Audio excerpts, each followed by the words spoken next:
Hello everyone, and today we will discuss about two chapters. At first, we will start with marketing channels, delivering customer value.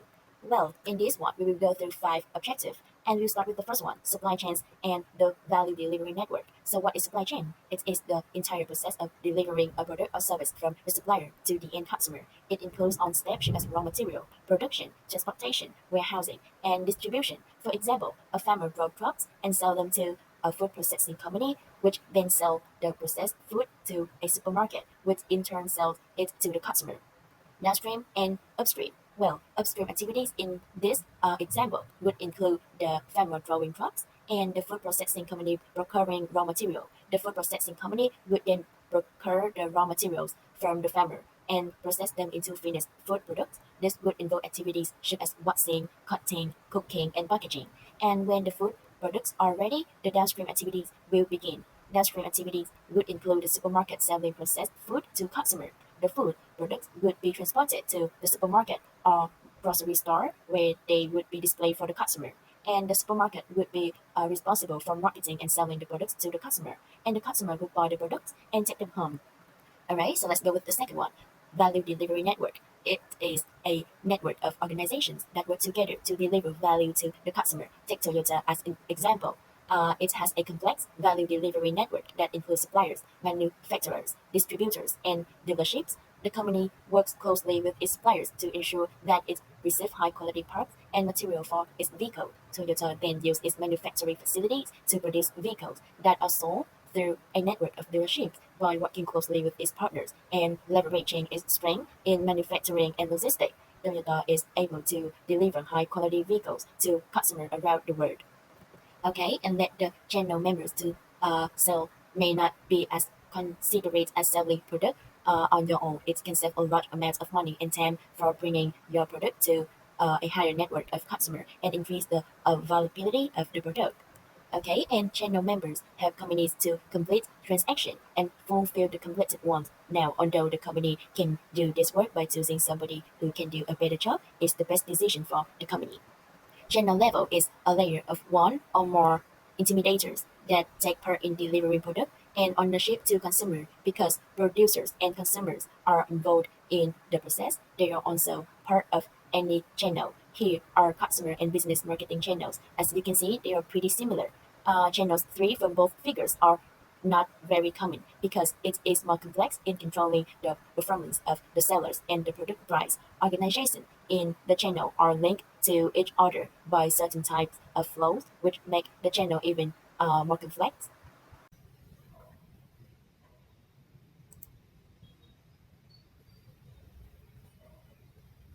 Okay, let's go with the second part, channel behavior in organization.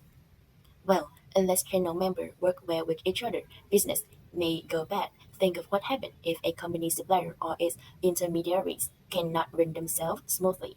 Most of the time, companies tend to focus on their own short-term benefits. This is one of many reasons that lead to channel conflict, and it can be either horizontal or vertical conflicts. Okay, so a vertical marketing system. A vertical marketing system is the coordination and collaboration between different levels of distribution channels to achieve greater efficiency and effectiveness in marketing.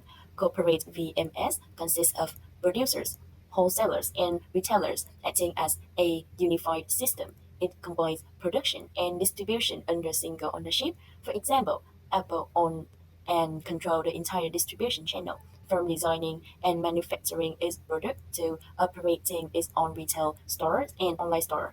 And by owning the entire distribution channel, Apple can ensure that its products are presented and sold in a consistent way and maintain a high level of quality control. And in an administered VMS, the dominant member of the supply chain is typically a manufacturer or a retailer who has the power to influence the behavior of other members, such as the wholesalers or distributors. For example, Walmart is a dominant player in the retail industry, and it has significant bargaining power over its suppliers.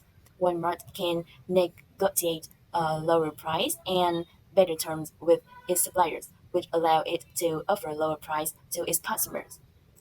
Okay, and contractual VMS connect independent firms at different levels of production and distribution through contracts to obtain more economies and zone impact than each other could achieve alone easier. To understand is almost like a franchise organization.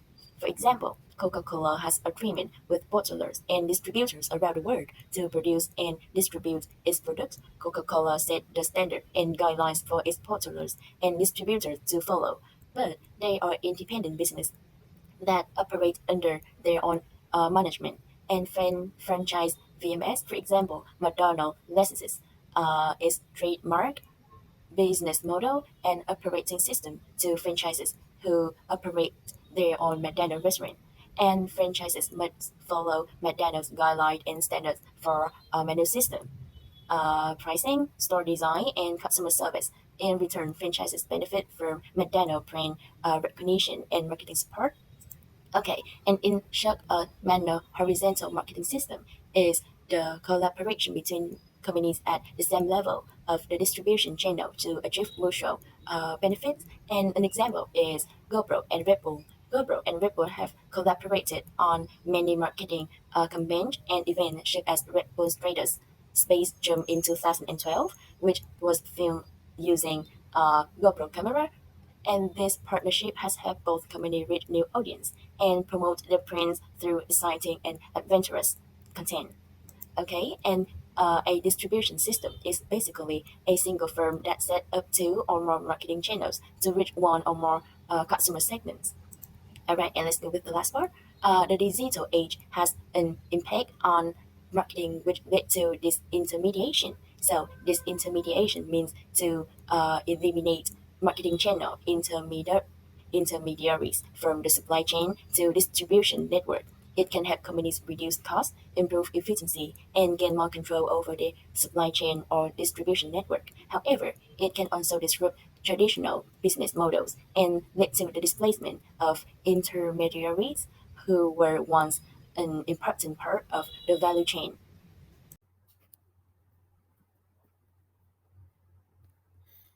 In the third objective, I want to discuss the crucial aspect of marketing strategy, designing effective marketing channels. The channels are vital for delivering value to our customers, and it all starts with understanding their needs and expectations. Analyzing consumer needs is the first step. We must dive into what our target consumer wants from these channels by conducting thorough research and gaining insights into their preferences, and behaviors. We can create channels that cater to their needs effectively. Once we understand consumer needs, we set clear channel objectives. These objectives are influenced by various factors, including our company nature, products, competitors, and business environment. We aim to provide a desired levels of customer service and even compete with our rivals in the same outlets. Identifying major channel alternatives is the next steps. We consider different types of intermediaries, their numbers and responsibilities. Selling through various resellers has its benefits, but it also presents challenges in management and control. Direct and indirect channels may even compete with each other, leading to conflicts that need to be addressed. Determining Determining the number of intermediaries is crucial. We have three strategies: intensive distribution, exclusive distribution, and selective distribution. Each strategy has its advantages and considerations in terms of stocking, exclusivity, and reaching the right outlets. Clarifying responsibilities of channel members is essential for smooth operation. Agreements must be reached on the price policies, conditions of sales, territory rights, and specific services. That is especially critical in franchise and exclusive distribution channels. Finally, we evaluate the major alternatives. Economic control and adaptability criteria come into play. We assess factors such as sale cost, profitability, investment, and the desired level of control. The goal is to find the ideal channel that offers good return, control, and adaptability to environmental changes. Next, we will discuss the critical topic of marketing channel management. This encompasses the process of selecting, managing, and motivating individual channel members while continuously evaluating their performance over time. Selecting the right channel member is essential for the success of our marketing efforts. However, not all producers have an easy time attracting qualified intermediaries. Some may face challenges in finding and retaining desired distribution, especially when dealing with powerful resellers. It is crucial for us to carefully assess potential channel members based on factors such as their experience, product lines, carry, location, growth, profit record, competitiveness, and repetitive and reputation. By choosing the right channel members, we can establish strong partnerships that benefits both parties. Managing and motivating our channel members is equally important. We must remember that we are not only selling through them, but also to and with them. Effective channel management involves practicing partner relationship management, building long-term partnerships with our channel's member. By fostering open communication, providing support, and aligning our goals, we can ensure mutual success and create a collaborative environment. Motivating plays a crucial role as well. And we should consider incentives and rewards that encourage the channel members to actively promote our products. Building a positive and mutually beneficial relationship is key to keeping our channel members engaged and committed. As part of a channel management, it is vital to regularly evaluate the performance of our channel members. This evaluation should be based on set standards and criteria aligned with our business objectives. By assessing their performance, we can identify high performers and provide them with appropriate recognition and rewards. Simultaneously, we should offer assistance or consider replacing underperforming channel members. Maintaining good relationships with our channel partners is crucial to avoid losing support and encountering legal issues. While companies generally have the freedom to determine their own channel arrangement, there are considerations related to public policy that can impact this decision. In marketing, companies often make use of exclusive distribution, where they select specific outlets to carry their products. These strategies allow companies to exercise control over the distribution of their products and maintain a certain level of exclusivity. However, it is important to know that exclusive distribution can have implications from a public policy standpoint. One aspect of exclusive distribution is known as exclusive dealing. This occurs when a seller requires its dealers to exclusively carry its products and refrain from handling competitors' products. While this strategy can be beneficial for the seller, it raises concerns related to competition. Public policy measures are in place to ensure fair competition and prevent anti-competitive practices. Therefore, companies must be mindful for the legal boundaries and implications of exclusive dealing. Public policy also plays a role in regulating distribution decisions to protect consumers and maintain a fair marketplace.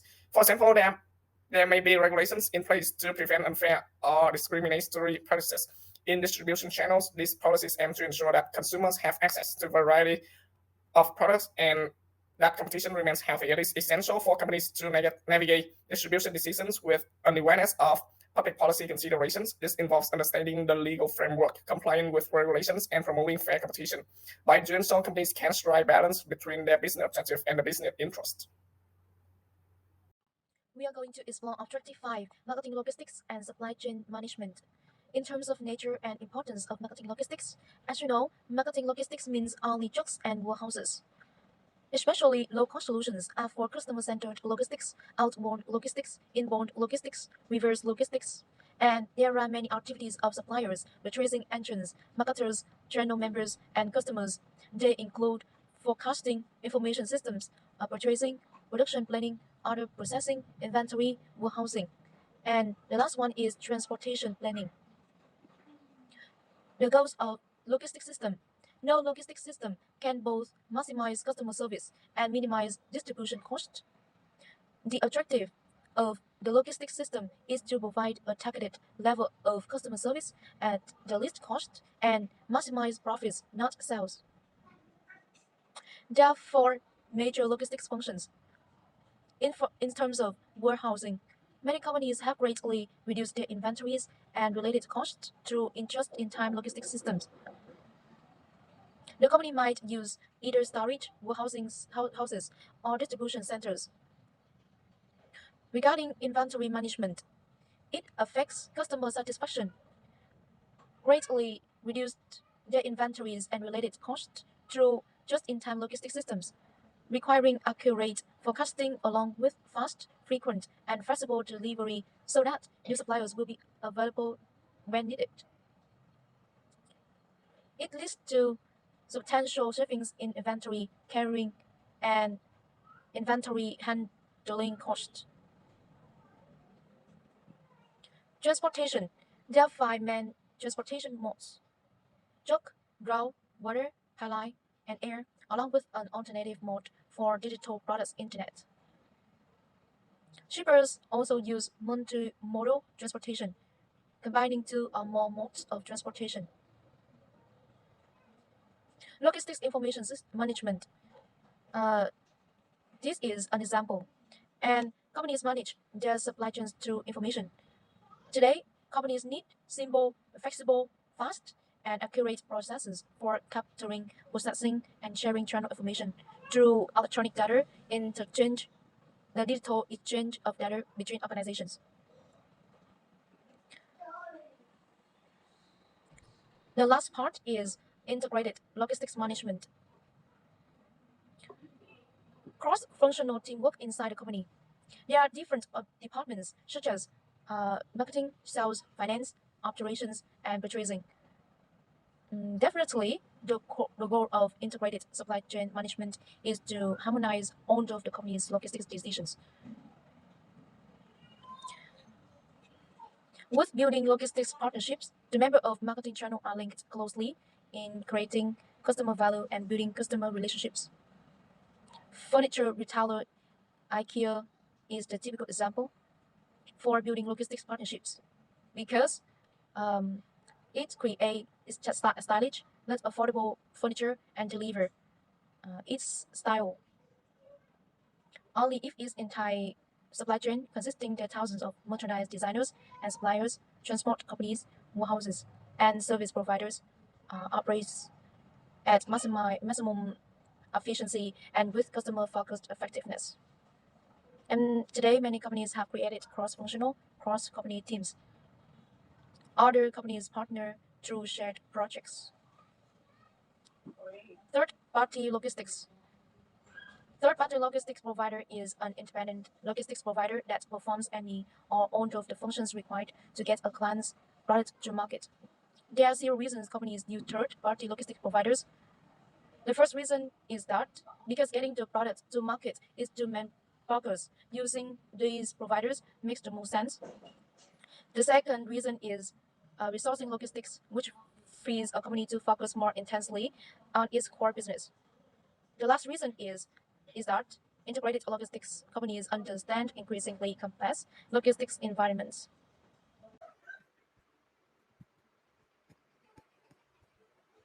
Now we will move to chapter 13, retailing and wholesaling.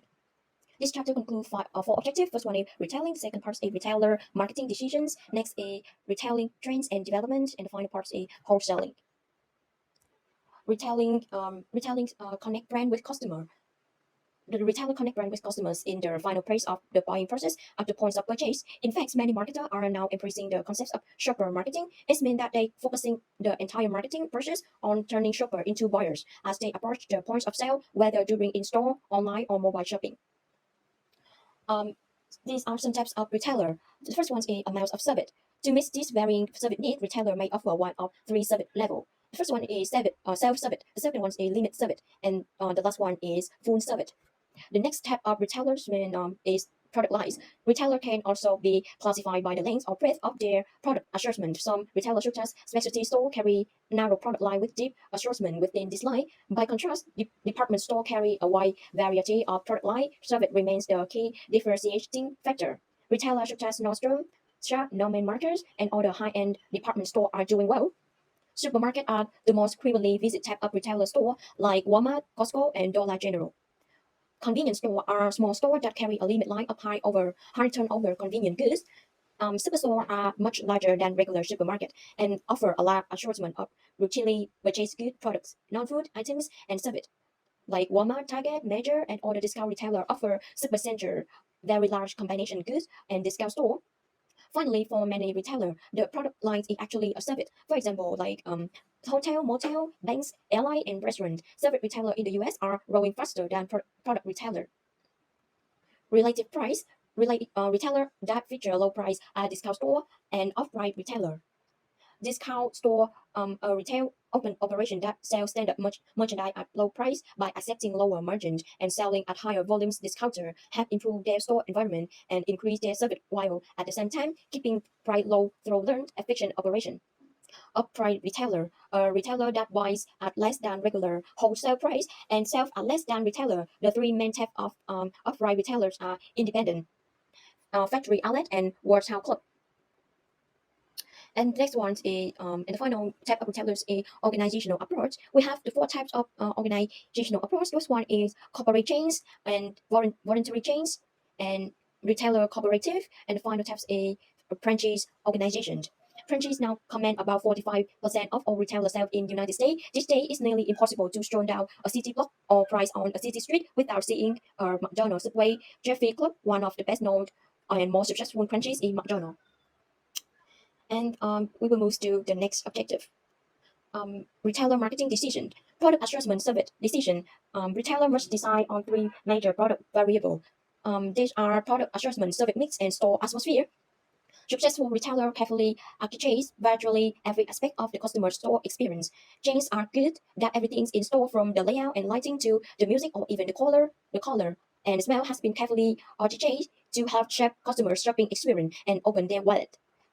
Price decision. Retailer practice high low pricing, charging higher price on an everyday basic couple with frequent sale and all the price promotion to increase store traffic, create a low price image or attract customer who will buy all the goods at full price. Promotion decision. Retailers use various combinations of the five promotion tools. They are advertising, personal selling, sale promotion, public relation, and direct and social media marketing to reach customer. And the final one is play decision. Is it very important that retailers select locations that are accessible to the target customer in area that are consistent with the retailer positioning? Now my teammate will present the next objective. Now we are going to learning objective 3, retailing trends and developments. Tighter consumer spending patterns. As consumers cut back and look for ways to spend less on what they bought, big discounters such as Costco, School, new business from wagon-hungry shoppers is the best choice. Similarly, low price, like fast food chains like McDonald's, took business from their pricier eat-out competitors. For other retailers, however, tighter consumer spending met tough times. Several large and familiar retailers declared bankruptcy, closed their door completely, laid off employees, cut their costs, or offered deep discounts. As the economy has improved, as consumers have retained their frugal spending ways, many retailers have added new value pitched to their positioning like Home Depot's more saving, more doing. New retail form, shortening retail life cycle, and retail convergence. New retail forms are always emerging. The most recent blockbuster retailing trend is the advent of online retailing by both online only and brick and mortar retailers via website, mobile apps, and social media. But there are lesser innovations. For example, many retailers are now using limited time pop-up stores to let them promote the brands to the seasonal shoppers and create buzz in many areas. Today's retail form appear to be converging. Increasingly different types of retailer now sell the same products at the same price to the same consumers. The mega retailer have seized the balance of power between retailers and producers. A small handful of retailers now control access to enormous numbers of consumers, giving them the upper hand.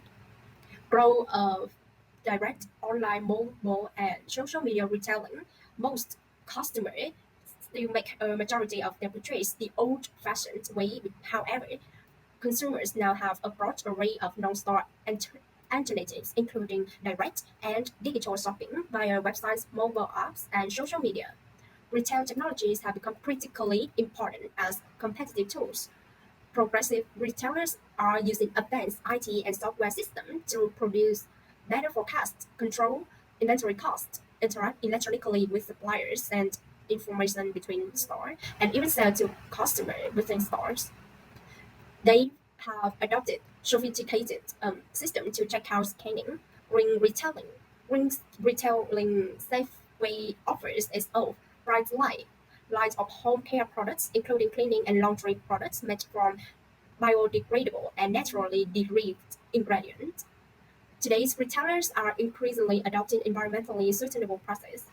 They green up their stores and operations, promoting more environmentally responsible products, launching programs to help customers to be more responsible, and working with channel partners to reduce their environmental impact.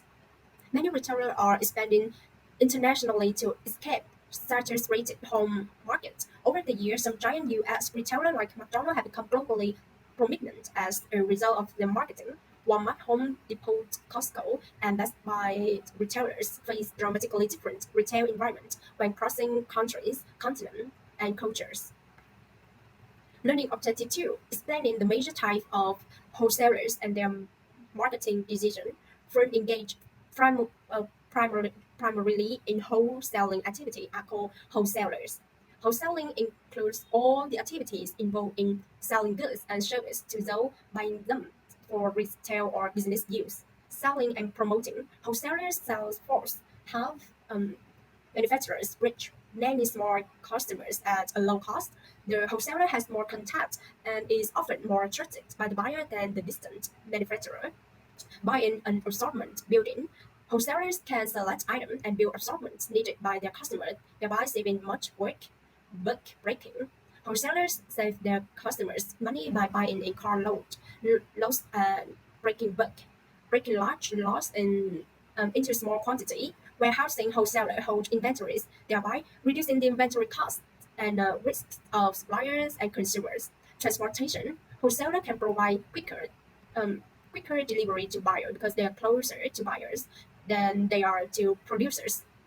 Financing. Wholesalers finance their customers by giving credit and they finance their suppliers by ordering early and paying bills on time. Risk bearing. Wholesaler absorbs risk by taking detail and bearing the cost of theft, damage, spoilage, and obsolescence. Market information.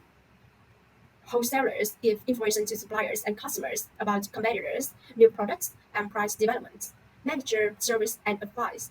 Wholesalers often help retailers train their sales clerks, improve store layout and display and set up accounting and inventory control system. Wholesalers fall into three major groups: merchant wholesaler, broker and agent, and finally manufacturers and retailers branch and office.